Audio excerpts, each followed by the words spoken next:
Hello, everyone. I'm Ashley Damati, Chief Learning Officer at Wanda, and welcome to the first session of our summer webinar series, where we'll be exploring best practices for unleashing the power of emerging technologies and exploring real-world applications of these insights. These sessions will be running every 2 weeks for the next 3 months, up until the start of the next school year. So we're excited to have you along for this summer journey. And I will briefly outline our session for today. So we'll start off with a brief overview of Wanda and the webinar series, and then jump into a presentation with Dr. Chris Dede around theory-based dimensions for immersive learning. And then at the end, we'll do a Q&A. For all of those who are new to Wanda, Wanda is a people-first company specialized in advanced skill development and feedback reports. So the real goal of Wanda is to provide instructors, designers, and experts with the tools to craft and deploy fully personalized simulations and provide instant feedback to every learner after the session. And this can be done at scale in a variety of disciplines. So Wanda has been used in subject areas including social work, healthcare, business education, teacher training, and language learning. And over the course of the summer, we'll be exploring these use cases in each of these areas. So stay tuned. The overall goal of the summer webinar series is twofold. So first is to share best practices for creating, piloting, and deploying AI-powered immersive learning experiences in the areas that I mentioned earlier. And the second is to create a community of practice for educators, trainers, and learning designers who are interested in integrating these emerging technologies into their learning and experience development. And we'll start off the webinar series with none other than Dr. Chris Dede, a good friend of mine, mentor, colleague, and advisor to Wanda. And Chris has been using Wanda for years now in researching the application of immersive technologies for learning. And Chris collaborated with Nicole Mills at the Faculty of Arts and Sciences at Harvard on this work. And prior to being a senior research fellow at Harvard, Chris was the Timothy E. Wirth Professor of Learning Technologies and a professor of mine. And he's also been the co-PI of the NSF-funded AI Allo Institute. And his research spans emerging technologies for learning, along with large-scale development of these technologies and how it can be deployed in learning environments. So Chris, I'll pass it off to you to share your insights on design dimensions for how to unlock the transformational power of emerging technologies and what you've seen over the last 5 decades in your work. And I want to thank Wanda for giving me a platform for being able to present these ideas. I've been working in immersive technologies since 1991, so I was very early in VR work, and then have added various forms of XR over the decades. And despite the fact that the technologies have changed dramatically, there are some design principles that I think hold across all the different forms of these technologies. And that's what I want to focus on and share today. So I'm going to bring up a PowerPoint. These are not just design principles that I came up with on my own. These are based on theories that are widely known in the learning sciences, and these are based on evidence that's been accumulated across many kinds of designs over the years. And I've simply tried to pull them together. The PowerPoint describes 6 different design dimensions for what I'm terming immersive authentic simulations. And that is to say that these are simulations that give the user an opportunity to interact and shape what's happening. So it's not just a demonstration. They're immersive because they involve some degree of the user feeling presence in the environment. And they're authentic in the sense that they're not the World of Warcraft or some other kind of fantasy simulation, but they're meant to develop knowledge and skills about something that exists in the real world. And although this is a subset of what we might call immersive environments or immersive learning environments, I think by having a specific subset, it's easier to talk in concrete terms about these examples. So the game plan is that I'm going to define one of these dimensions and talk a little bit about how I've used it in my own work. And then Ashley is going to reflect on what she sees and also on what Wanda is doing in this area. Now, the original version of this PowerPoint was 2011. I have updated it, but all of the examples that I'm using are pre-Wanda. And I think that's good because it shows, what can be done even with more primitive media in terms of these kinds of designs. And then Ashley can talk about what Wanda's able to add. So with that background, let's talk about immersion, because of course, where we begin is by saying that these are immersive experiences, and that's where Wanda's DNA is in the use of immersion as a powerful medium for learning. So the rationale for immersion comes out of a type of learning theory called situated learning. And in situated learning, it's like an apprentice, like what happens after you go to medical school and you then have an internship and a residency in something like a clinical environment. And you've learned all these things in the classroom that you need to now apply in an authentic setting, the knowledge and skills. And so it's quite different than the classroom experience. Even if the classroom uses demonstration simulations, it's quite different to be immersed in a clinical environment. And situated learning is very powerful. In fact, it's how people learn things when they're not in classroom settings. And it also is good for transfer because the environment in which you're learning is pretty similar to the environment in which you're doing. Well, immersion is a subjective feeling. It's when you feel that you're sort of there, and the there can have different dimensions associated with it. You can feel sensorially there. So if you're in a VR headset or in a cave environment, you feel fully immersed in your senses there. It can be archetypal, where you are through the monitor, but it's like a haunted house. And so there are all of these archetypes that come up in the haunted house that are intrinsically scary. You can be there psychosocially because you're there with other people. And so you are interacting with other people, and that draws you into feeling immersed, like playing an internet game in which a team is taking on a boss. And you can be immersed actionally. So if you can fly in the simulation, then that's something that doesn't typically happen to you in the real world. I like Kaleha's framework from his article in 2007, where he takes these 4 dimensions and splits them out into a broader range of dimensions. And this becomes kind of a menu where you're designing a simulation, an immersive authentic simulation, and you can look at these categories and say, am I getting the full mileage out of what I'm building? Could there be ways that it could be more affective, or could be more shared, or it could be more performative? It's a useful design heuristic to look at these kinds of frameworks. The example I'm going to use is actually built in Unity, pre-Wanda and pre-Gen AI. It's the 4th of the series of 4 virtual ecosystem environments, immersive ecosystem environments that we, meaning a team at Harvard Graduate School of Education, built over a 10-year period.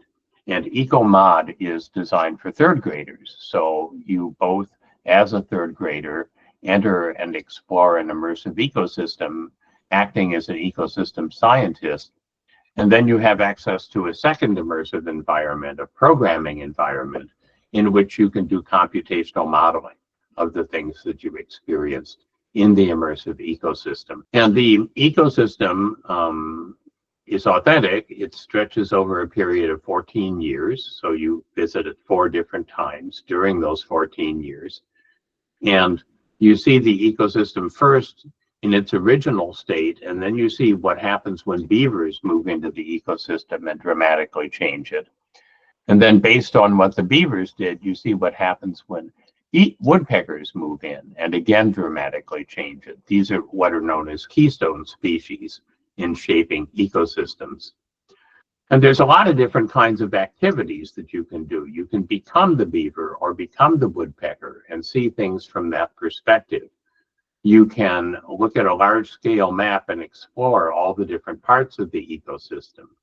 You can use a concept mapping tool to make concept maps of how you think things are related. You can use different kinds of graphing tools to show how things are changing over time. You can use the computational modeling system to program, creating sort of a virtual robot beaver or a robot woodpecker.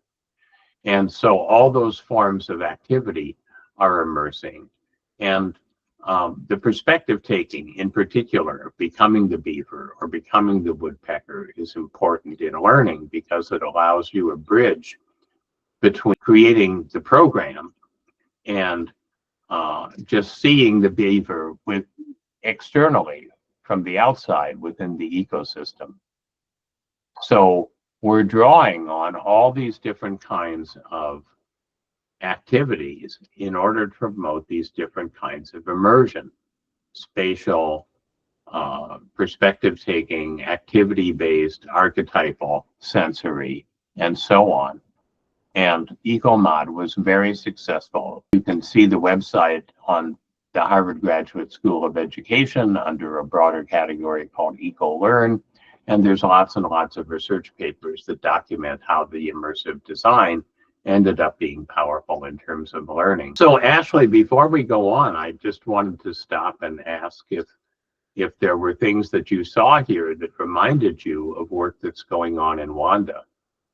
Yeah, so this example really brings to mind one of the pilots that I ran last year. So Chris, we did this together. We built a negotiation empowerment simulation and put learners in the simulation with an AI agent, and it was solely text-based. And the simulation was developed by Professor Mike Wheeler at HBN. Then I took that same prompt and put it into Wanda, and we tested it with both groups of learners. The example that I give is really the affective and being in that environment, seeing the avatar moving, actually talking to an individual. Though the individual doesn't look exactly real, it still simulates that idea of being immersed and talking to someone. So people who did the text-based interaction in the simulation or in the role play, the boss is designed to be condescending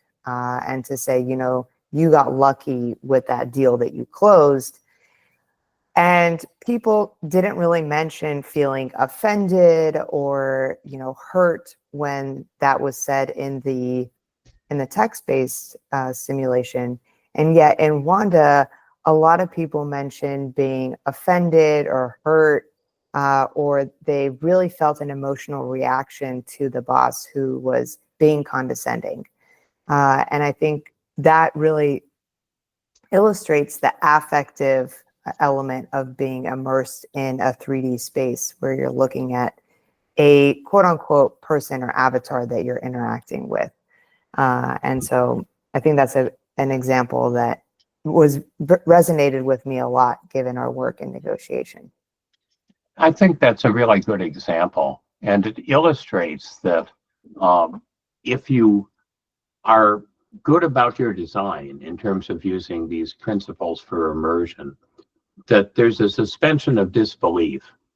You enter the environment knowing that it's just a bunch of pixels and the people look cartoon-like and all these other things. But with good design, your disbelief evaporates and you find yourself caught up in the experience and you're actually nervous about the negotiations that's taking place.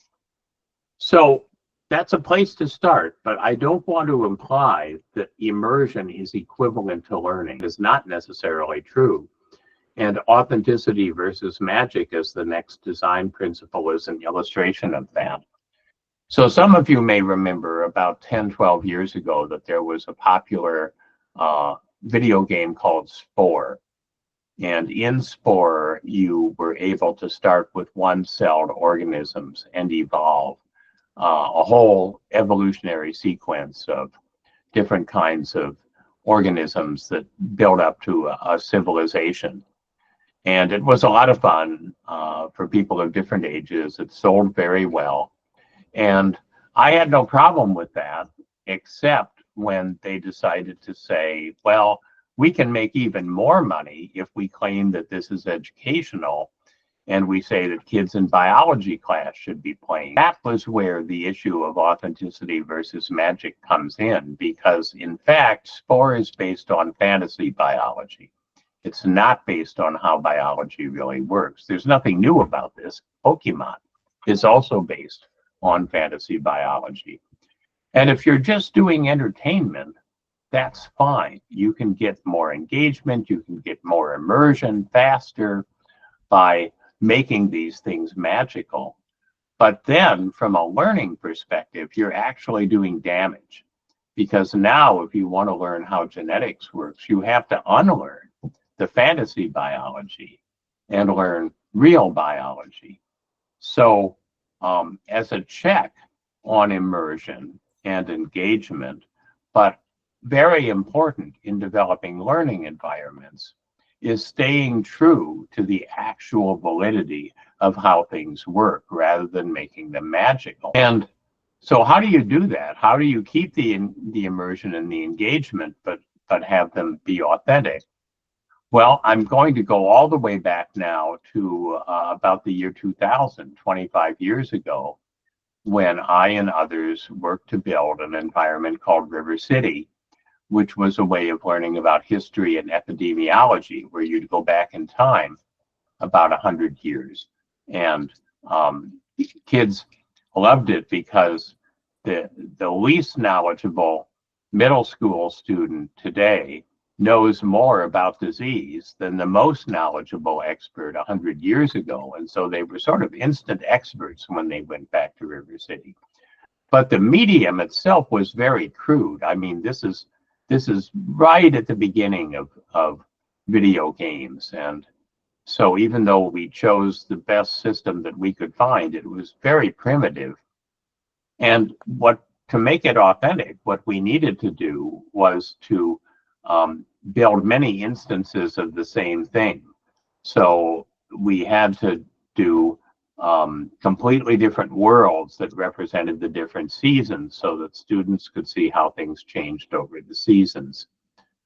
We had to create completely different worlds where in one, you could do an experiment where in one world you drained the swamp and in another world you didn't drain the swamp. And that way you were able to determine the role of the bog or the swamp in terms of disease-borne illnesses, which was part of the things that plagued River City. We would do experimental tools that were like a mosquito catcher, where you could look through a simulated microscope and you could see the mosquitoes being, how dense the mosquito population was by how many things you could catch over a certain period. We were creative in coming up with activities that were intriguing.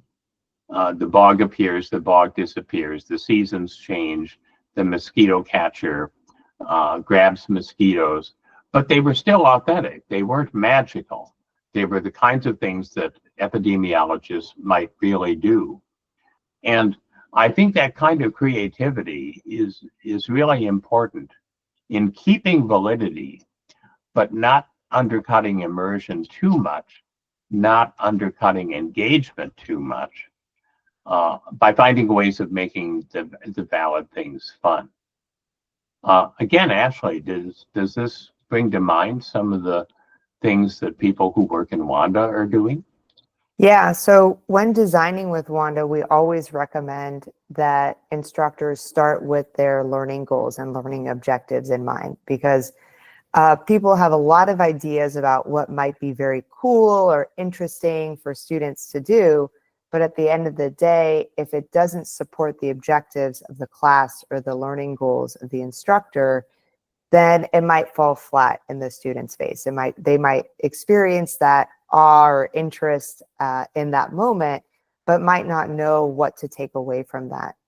That's one element. A second element is using the technology for its affordances is something that comes to mind. So thinking about, a lot of people come to me, I have this great video, I want to put it into Wanda. And I think, well, that's great, but how about we think beyond just the video, because the video could be watched on a YouTube or on another video platform, streaming platform. So here, I think what's most powerful is to use the technology to actually simulate those conversations, and students knowing that the conversations might not be exactly like what a human would respond, but being able to maybe practice with deploying a variety of strategies in the conversation that they might not necessarily feel comfortable doing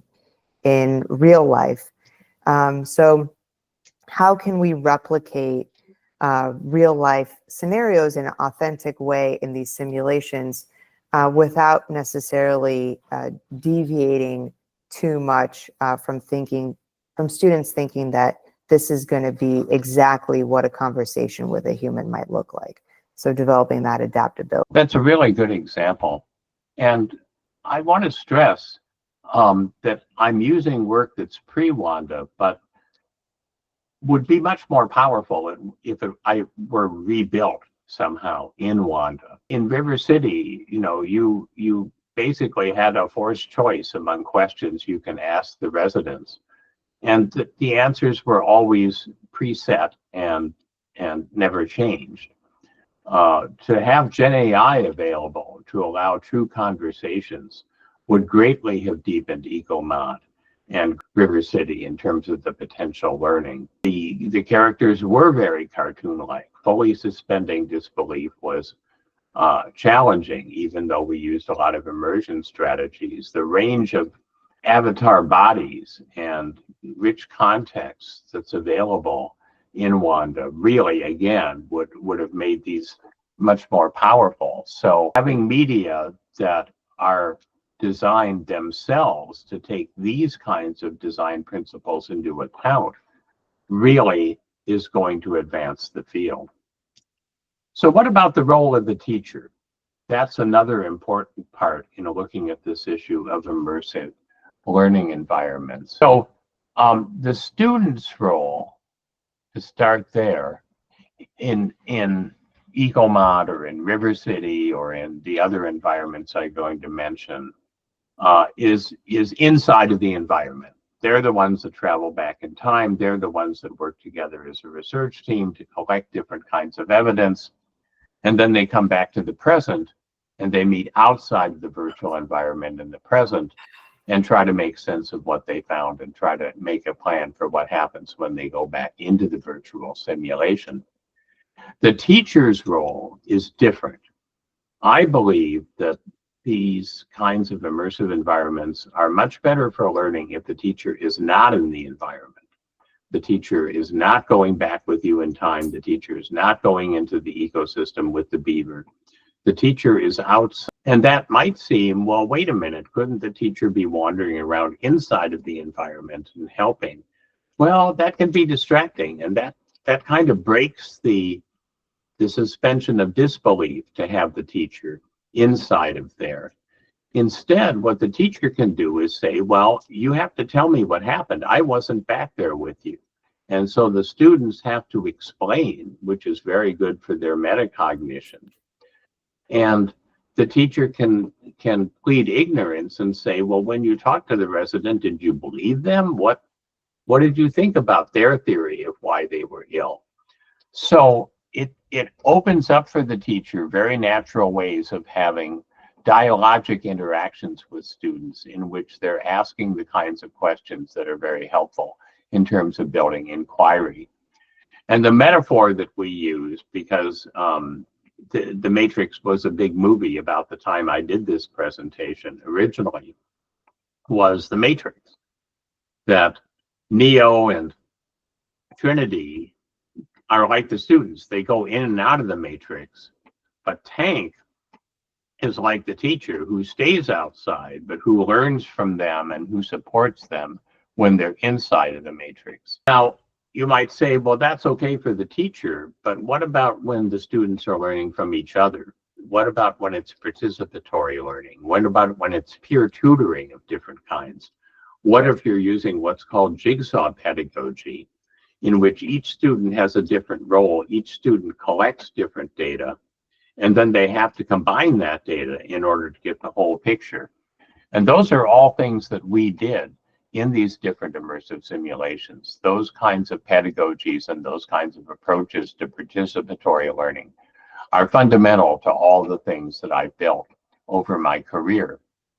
And an example, this time not of a virtual environment, but an augmented reality, is in the early 2000s, we did something that was very early in the evolution of AR, again, very primitive in terms of the technology, where the students were in teams of 4. Each of them had a different role and different data that they started with and different tools that they could access. And then they had to combine their knowledge in order to be able to figure out what had happened. And what had happened is that aliens had landed outside of their middle school, but nobody could see them unless they had the augmented reality device to make the alien artifacts visible. And that kind of role of the students being inside, but working together inside, doesn't break the suspension of disbelief. In fact, the jigsaw pedagogy deepens the immersion and deepens the authenticity, because this is the kind of team you would really have if aliens had landed and you were trying to make sense of what was going on. So whether it's the teacher as an expert or whether it's your peers as having different knowledge than you do, different life experiences, different strengths, and so on, understanding how we help each other learn and how immersion and authenticity can aid that is really important in designing these kinds of environments. Any reactions to that? This is one of my favorite categories because Wanda is built off of this idea of the teacher being outside of the learning experience. And the learning experience itself, or the simulation, is an area where students can go in and out of the simulation at their own convenience in a safe space and practice in an environment that still feels authentic without having an instructor looking over their shoulder. And yet the instructor still has access to those conversational logs so that they can guide the learner and learn from maybe what the learner is still tripping up on, so that they can support the learner outside of those simulations on a one-on-one basis, or in the curriculum, implementing those insights from learners' performance in the simulations into the classroom. That's one area. The second area is this idea of collaboration, Chris. And I love the idea of collaborating. And Wanda was built off of this philosophy of collaborating and building together. So even now, I know Nicole Mills had a very powerful experience built in her French class where each student developed their own avatar, and they put it into a room, and then students could speak with the avatars that each other had developed. And so it was this collaborative student-led project where the whole class was involved in building the learning experience. And then they could also use those avatars for practice in their own practice of the language. And then the third area is this idea of metacognition and inquiry-based learning. And I see generative AI in immersive media as a way of being another form of developing inquiry and pushing back in a way that's comfortable, and in a way of exercising that muscle memory with an AI agent so that when you go into the classroom, you feel comfortable and prepared to inquire in ways that are productive and ways that you feel comfortable. That's great. And I think that, again, having an immersive medium that's designed for these things, which Unity was not, which the medium that we used for River City was not, which the early VR work was not. Now we're finally developing sophisticated tools like Wanda, sophisticated media that really open up the possibility of fully realizing these design principles. So let's look at decisions and behaviors and performances. It's important to have many paths to participation and success because learners bring different strengths, learners bring different interests, learners may have different weaknesses, such as not having English as their primary language in an environment where people are talking to one another. And so having the many paths to participation allows learners to assume a role that builds on their strengths. So if you're struggling with English, you can be a data expert, and that can give you legitimate participation within the team. It's also good to have a low floor and a high ceiling. So we want all learners to feel that they're contributing and creating something that's valuable. One of the interesting requests that we got when we were deploying River City into schools was a teacher contacted us and said, well, I teach special needs students who are so needy that they're not in the standard classroom, they're in a pull-out classroom, and everyone else in the world is doing River City in the school, and they feel so stigmatized and left out. Can you help us build a version of River City for them? And working with the teacher, we did that.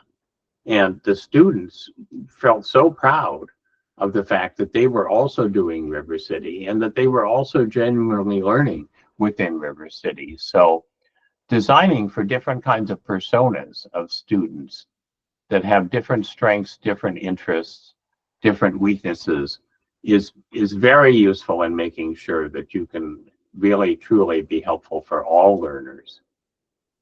And of course, when you do that, then you have much richer forms of assessment that you can do. As someone who is co-PI of the Generative AI Institute, I know how much data AI takes, but also how richly AI can find patterns in that data. And the kind of data that River City generated, that EcoMod generated, was very valuable for us in terms of figuring out the learning that was taking place, much richer than giving the students some kind of standard assessment to see what they learned. And of course, really powerful environments collect these kinds of data automatically and timestamp them so that you can do multimodal data analysis in which you have different streams of data, and those streams of data are combined. This is something that the institute that I'm now part of is doing. But this isn't something that you do retroactively. You want to be engineering learning. And with learning engineering, you start with the outcomes you want, and then you work backwards to what kinds of experiences you want to create and what kinds of data you want to collect. It's based on something called evidence-centered design. And using evidence-centered design and learning engineering, it's possible to take these incredibly detailed log files that we had to parse our way through and use Gen AI to much more rapidly find the patterns. It's also possible to look at the text files. This is a student named Princess who was a D student in science, and then when she got to River City, she finally got interested in the process and became one of the leaders in the class in understanding what was going on. And looking at her text files, we got some clues as to why she was able to assume a leadership role, even though she was on a team that had 2 boys on it, and what finally got her interested in science.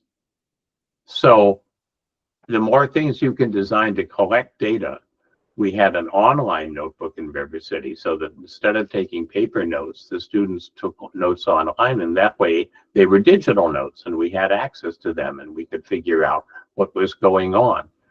We copied what happens in video games by doing heat maps of where they went in the environment. If you've got a rich enough context that physical movement is possible, then that opens up all sorts of things in terms of different kinds of paths that teams are taking and could be improved, where they're staying and what they're doing when they stay there, that gives all kinds of feedback that could be improved, and so on.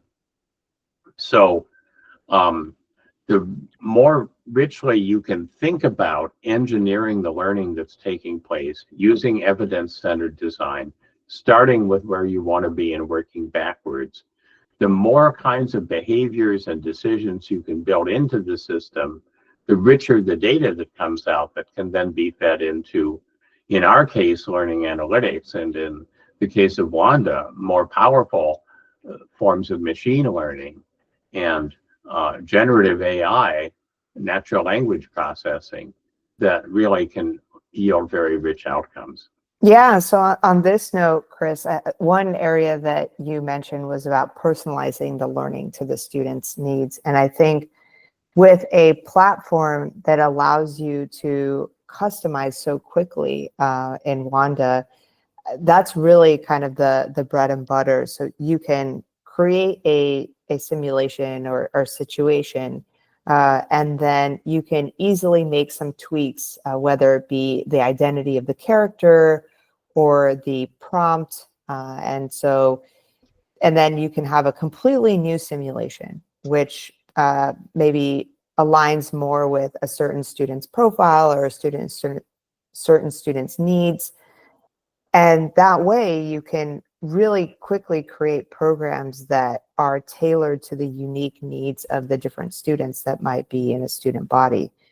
And I think that's a new affordance of generative AI. Before, you would have to create that decision tree each on its own and use semantic AI. But now you can kind of tweak the prompt here and there, and then the idea is that you're creating a whole new experience for students just based on a few changes. So the speed at which new experiences can be developed and personalized has rapidly advanced in just the last couple of years with generative AI. I love the conversation around starting with the goals and then building the experiences on top of that, and knowing kind of what data you need to understand whether or not your goals are being met, and whether the simulation or the experience is successful. And I think I can't like hone that enough to people, always starting with the goals or objectives of a learning experience and moving from there.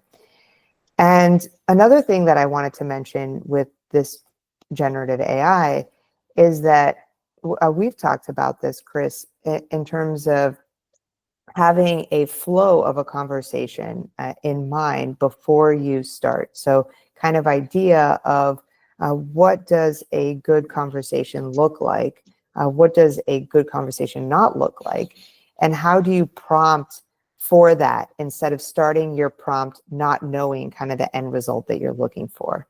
But rather, what do you want students to be doing, and then prompting the large language model for the results that you want to look for. That's kind of how I see the application of decisions, behaviors, and performances in this new age of generative AI. I couldn't agree with you more, Ashley, that the power of both modern virtual environments and modern Gen AI is personalization to a degree that was just not possible when these earlier things were built.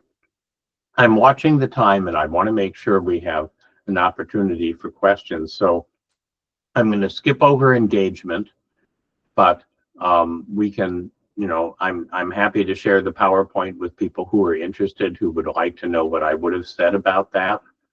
I'm going to just quickly talk about identity and narrative. We wanted students to feel smart in the environment. We wanted them to feel empowered. We wanted them to gain in self-efficacy and growth mindset.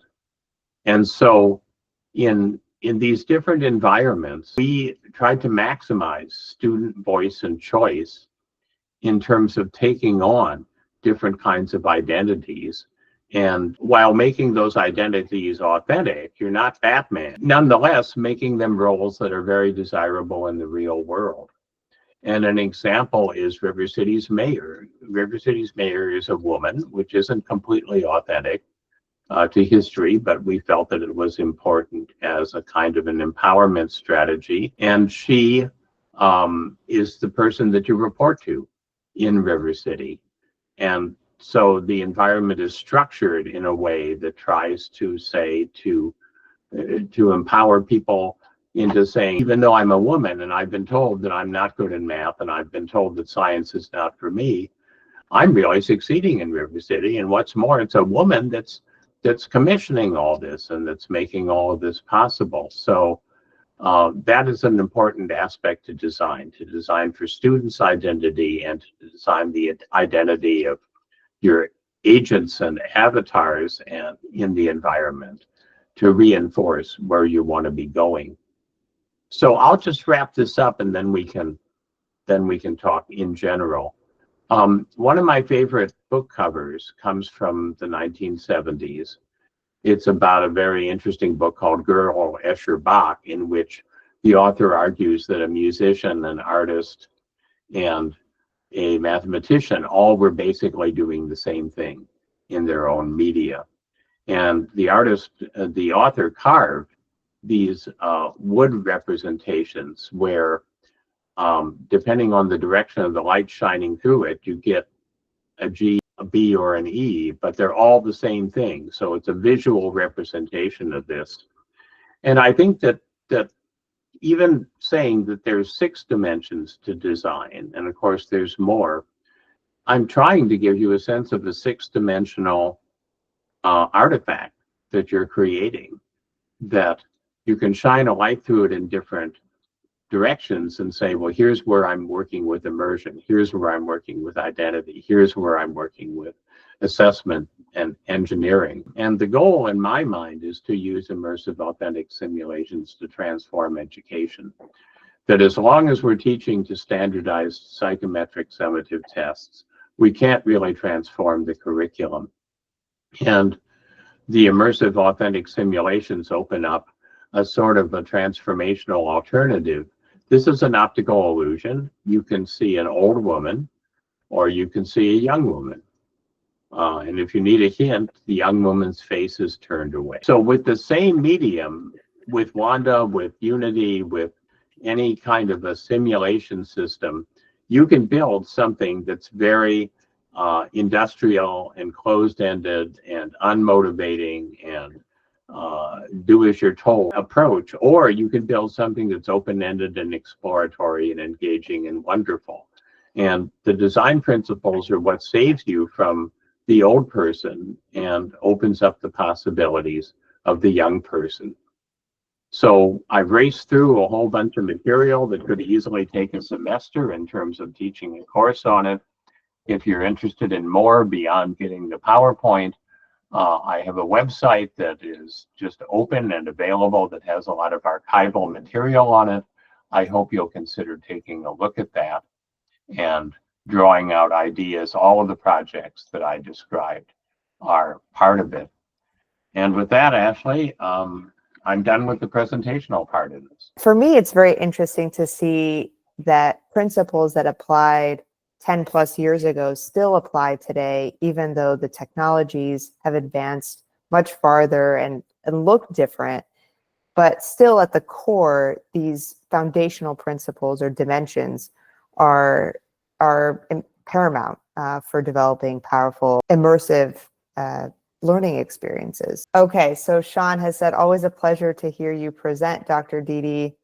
I agree, we're locked into standardized outcomes. I love the immersive, open-ended potential. I think that what Ashley talked about, which we didn't show today, the negotiation curriculum, is a really good example of the potential, because you can apply for a job where you're described as a negotiator. That's your role. And you can show somebody a transcript that says, I got A's in 5 courses from the Harvard Business School, in negotiation. And you can show somebody a letter on Harvard Stationery where the professor said this was a very diligent student, did well on all the tests, did all the reasoning, participated in class. None of that tells you whether the student knows how to negotiate or not. It's not assimilating information about negotiating, it's actually being able to negotiate.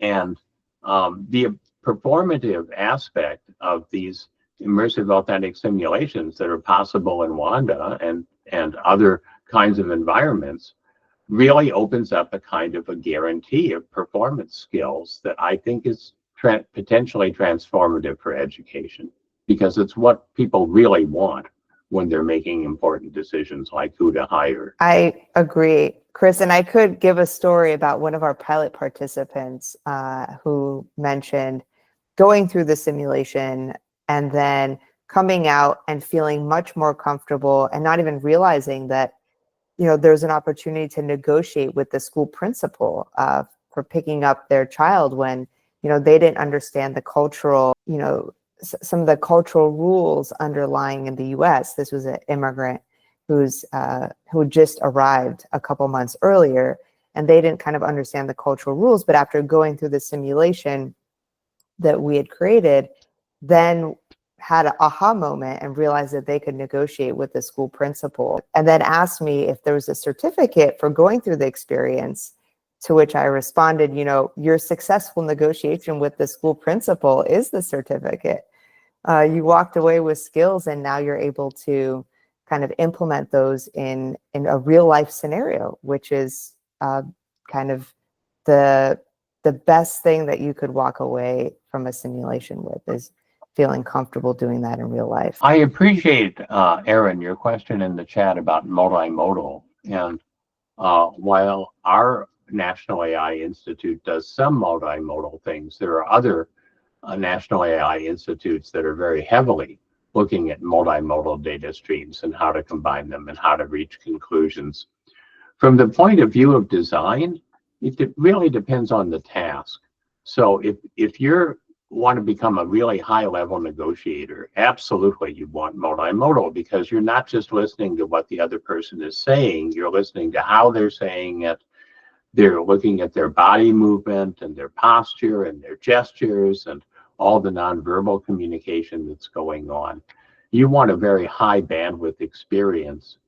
In contrast, if you're like my son, who's in nursing school and who's learning how to do, you know, sort of health workups with a patient, you do want the sensory part of it to be there. But reading the person's facial expression or looking at their nonverbal communication is nice, but not necessary. It's not central to the task that's going on. So you have to begin, as Ashley says, with what you want to end up with, and to look at what kinds of data streams are necessary for the task, and then to what extent can the medium help you to deliver those data streams. Well, on a final note, I don't know, Chris, where you see interesting areas for research on this technology in the coming years. I know you've mentioned a few just in this Q&A, but I was wondering if there's one that's top of mind for you. Kind of where do you see this area advancing? I think the personalization is really a critical area of advance. And some of that is working with what Jeremy Bailenson, who's a big guru in this area, and I have enormous respect for Jeremy's work. He's at Stanford, calls transformed social interaction. Seeing yourself in the situation is very important. If it's a wonderful, authentic simulation, but no one looks like you, no one acts like you, it's going to have a limited impact on your beliefs and your values and your dispositions, because you just don't see yourself in it. And that's another reason why identity is so important, why having a range of ways to succeed is so important. Because when there's someone like you in a situation in which mastering it gives you empowerment in the real world, that's a big win. Well, Chris, on that note, I'd love to wrap up the first session. And thank you so much, Chris, again, for joining us and for your insightful thoughts. It's always such a pleasure hearing from you. And I know our audience has also really enjoyed this talk. And In terms of our next session, it will be held on June 24th at the same time, 12 to 1 p.m. Eastern, and we'll be sending out notifications about that next week in terms of who the speakers are. But thank you again all for joining, and we hope it's been an informative session. Thank you. Bye.